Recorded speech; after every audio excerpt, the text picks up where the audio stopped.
Hey everyone, welcome back to AWESMR Pop! Today we're going to try a bunch of different science experiments that you can do at home without any kits. We also brought a special guest to help us. Come out and say hi! Hey AWESMR Pop! Is everyone ready to do some rainbow science experiments with me? Before we begin, let's take a look at what we'll need. Alright, to do the experiments, we'll need some dish soap. We'll also need a small empty water bottle. We'll also need 2 packs of Skittles. We'll also need some milk. We'll also need 6 small bowls. Clear ones are better, but not necessary. And we'll also need some food coloring. Okay, let's get started on our first experiment, the walking water experiment. We'll need red, yellow, and blue food coloring, plus the 6 clear bowls. To get started, grab 2 bowls and fill each bowl with water, about 3/4 of the way. Now it's time to add food coloring. We'll add drops of red into one of the bowls. And we'll add drops of yellow into the other. Okay, we got everything set up. Our mission for this experiment is to find secondary colors that are made from the 3 primary colors, red, yellow, and blue. So what color do you get when you combine red and yellow? Now if you don't know, the walking water experiment will show you. It's called the walking water experiment because when you place one end of the paper towel in the red and the other end in the yellow, the paper towel absorbs the colors and it looks like the colors are walking up to the center. Once the 2 primary colors meet in the center, you'll be able to see the secondary color. The colors will take a little time to blend in the center, so let's make the rest of the colors. Alright, let's do a different primary combination now. This time we'll use yellow. And we'll use blue.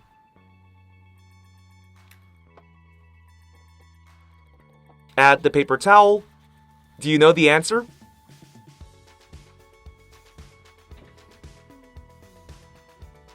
Here's the last combination we'll do. We're going to mix red and blue.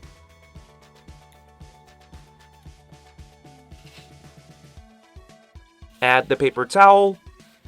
Do you know the answer for this one? Alright, let's go over each combination. So when the primary colors red and yellow meet in the middle, you get the secondary color orange. Next, when the primary colors blue and yellow meet in the middle, you get the secondary color green. And when the primary colors blue and red meet in the middle, you get the secondary color purple. And that's the walking water experiment, learning how to mix primary colors to make secondary colors. Now we know how the mixing works, but did you see how the liquid traveled upwards toward the center? Against gravity? How is that possible? It's not magic. The process is called capillary action, the same thing that helps water climb from a plant's roots to the leaves and the treetops. Paper products have the same fiber, so they can act like an elevator for the liquid, moving them up and down. Unfortunately, the primary colors didn't mix too well in the center, so I set up the experiment in a different way. Let's see if this is better. Alright, so for this one, have an empty bowl in between each primary color, grab a strip of paper towel again, put one end in the primary color, and the other end in the empty bowl. And you want to go all the way around. Give me a second. Now watch what happens.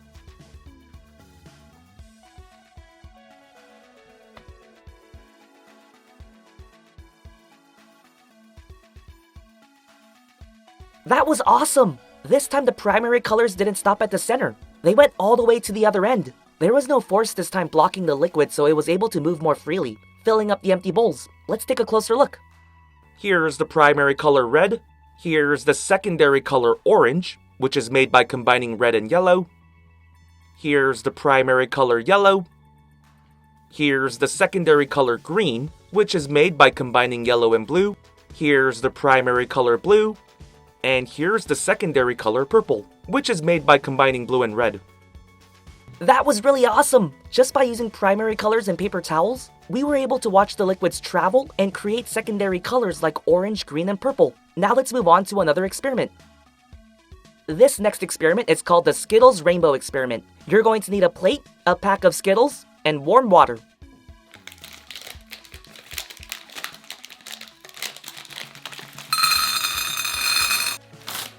Okay, let's start by arranging the Skittles in a circle around the edge of the plate.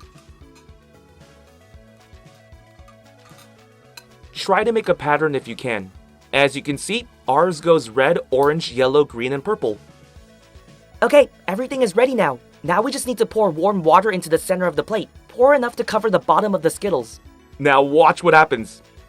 Also, if you're doing this at home, time how long it takes for the colors to reach the center.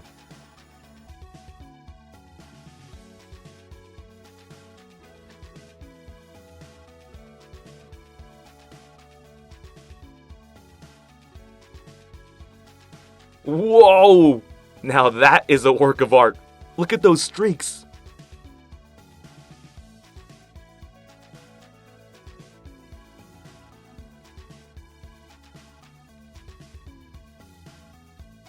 That was so cool! Skittles are coated with sugar and food coloring. When you add warm water to the Skittles, the sugar and food coloring start to dissolve. They have similar amounts coated on them, so they dissolve at similar speeds and stay in their lanes. This is happening because the sugar will move to areas with lower sugar concentration, which is the center where we poured the water. So you can make different color designs by changing your Skittle pattern. Watch!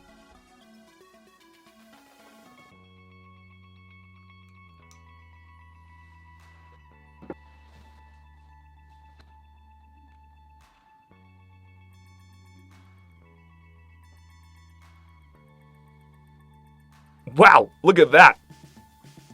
Here's another one.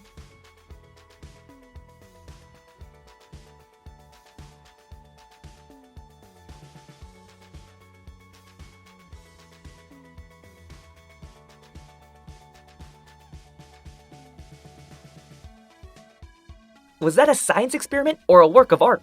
Either way, that was awesome. Let's move on to another experiment. Now we're moving on to the magic milk experiment. For this experiment, you're going to need milk, dish soap, food coloring, and a plate. Start by pouring your milk onto the plate. Then add a little bit of dish soap into a small bowl. Now let's add drops of color onto the milk.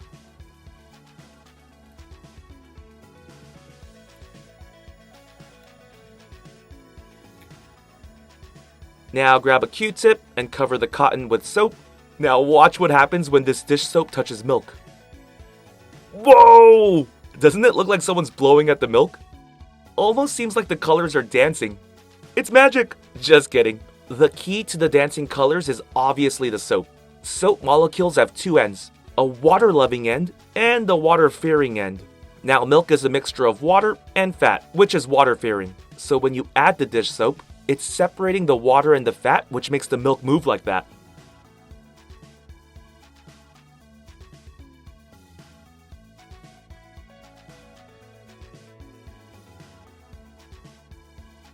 You can even just add little drops of dish soap instead of using the Q-tip as well. But this is pretty awesome, right?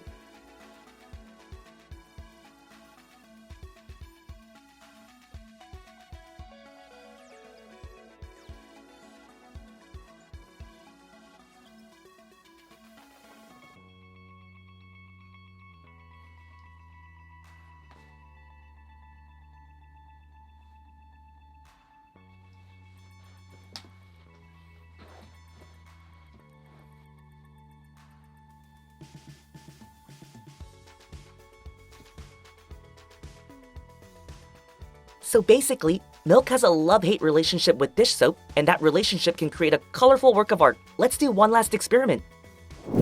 This next experiment is called the bubble bottle. You are going to need an empty water bottle and a sock. Also, this part requires some cutting, so please ask for an adult's help. Alright, so grab an empty water bottle and cut the end.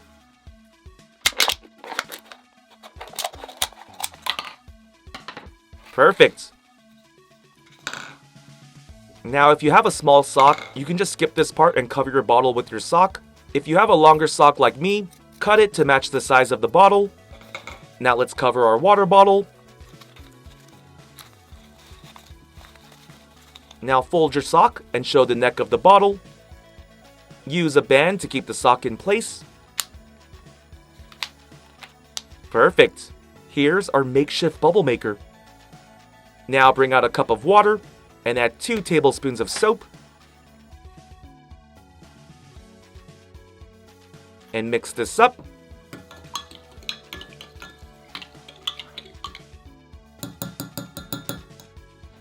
Alright, who's ready for the bubble experiment?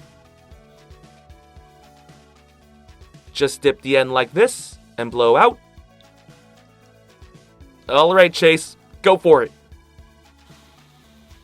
Whoa, look at that! We're making a bubble snake.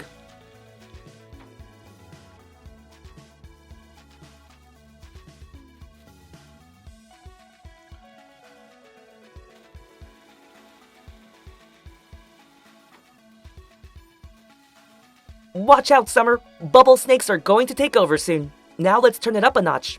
You can make your bubbles even cooler by adding some food coloring. Here we go!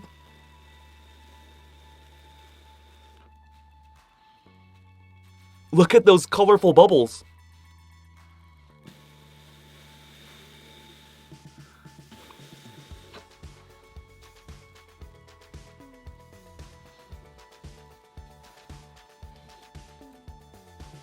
Ending the day with bubbles is the only way.